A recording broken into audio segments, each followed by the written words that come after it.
بیماری کا ہے یاد دلانے والا علماء زندہ ہے. تم نے سمجھا تھا کہ بھوک اور فاقوں کے ڈر سے یہ قوم کب کپا جائے گی. انہیں تو اما عائشہ کے حجرے کی وہ راتیں یاد ہیں جب 4 دن تک کھانے کو کچھ نہ ہوتا تھا. تم نے سوچا تھا تمہارے ٹینک، طیارے، میزائل، دھمکیاں اور رعب انہیں پیچھے ہٹا دیں گے. یہ تو وہ قوم ہے جو طائف کے پتھروں کو نہیں بھولی، یہ تو بدر کے میدان کی جرت کو نہیں بھولی، یہ تو ابو دجانہ کی شان مردانگی کو نہیں بھولی. تمہیں عالم دیکھ کر پیٹ میں مروڑ اس لیے پڑتی ہے کہ عالم ماضی یاد دلا دیتے ہیں، وہ بیماریوں کا حل بتا دیتے ہیں، وہ امت کو بیدار کر دیتے ہیں. ایک عالم زمین پر ایسے چمکتا ہے جیسے آسمان پر چاند چمکتا ہے. ایک عالم کو سلام کرنے کے لیے فرشتے جوق در جوق زمین پر اترتے ہیں.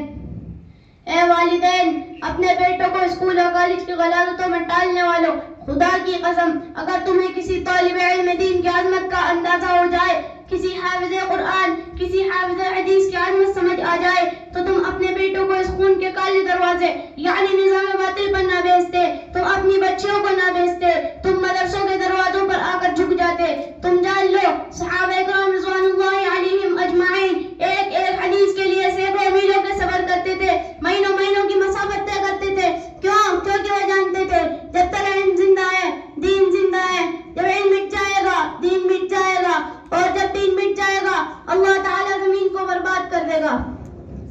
اس دنیا کو اگر کوئی شیطان ہوئے تو صرف اور صرف اللہ رب العزت کی ذات ہے.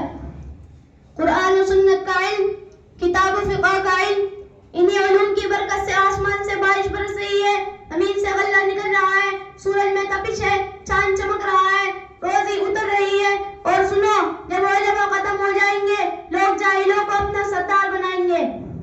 اللہ تعالیٰ آسمان سے بارش نہیں برسائے گا اور زمین والوں کو کتے و سور کی شکلوں میں بدل دے گا. اے دنیا والوں،